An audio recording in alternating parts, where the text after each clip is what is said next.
But first, as our state grapples with the housing crisis, a new bill seeks to limit the number of homes corporations can buy in California. Thanks for joining us tonight for Fox 40 News at 6. I'm Nikki Lorenzo. And I'm Riley Carroll. And tonight for Eric Harriman, Fox 40's Capitol reporter Eitan Wallace spoke with the Northern California lawmaker behind the proposal and reports now with reaction. This is the map I made right here. Sacramento area appraiser and housing analyst Ryan Lundquist showing us this very specific housing map he created in both the greater Sacramento and Los Angeles regions. The black dots he marked on the map are all single-family homes owned by just one Texas-based company. Stunning that, that one company owns all of these properties. That company is Invitation Homes, whose website describes it as the largest leasing and housing management company in the United States. The California Department of Justice says the company alone owns about 11,000 homes statewide.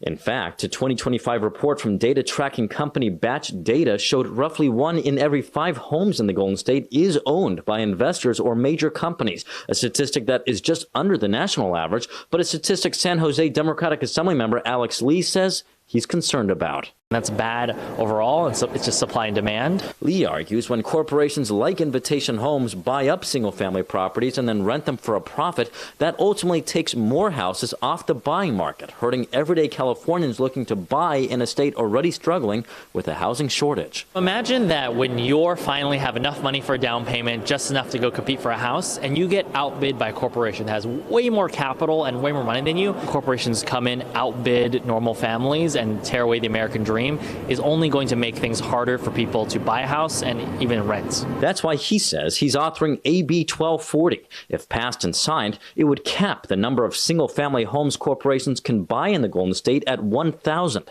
Corporations that already own more than that would not be allowed to purchase any more single-family homes statewide. This will absolutely make a difference when it comes to affordability in housing. Because if one actor alone can have several percentage of the entire housing stock, they can control some of the prices. Lee points out last year, the California Department of Justice sued Invitation Homes for alleged price gouging and reached a settlement where the company agreed to pay $2 million in civil penalties, but did not admit any wrongdoing or violation of the law. For its part, Invitation Homes came out against Lee's bill, writing this in part, quote, "This is a tired narrative that lawmakers often promote that distracts from the real causes of high housing costs in markets like California." Lundquist, meantime, says the issue at the center of Lee's bill is worth addressing, but he adds it's not black and white. On one hand, yes, we want to pay attention to this issue and we don't want to ignore it. But at the same time, what we don't want to do is vilify big bad investors and then not ask other questions. What does it take to promote affordable housing? What can we do with zoning laws? What about the cost of construction?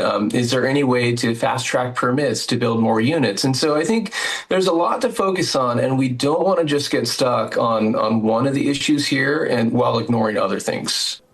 And Lee's bill already passed to the state assembly. It now heads to the state Senate Judiciary Committee. At the state capitol, covering local news that matters, Eitan Wallace, Fox 40 News.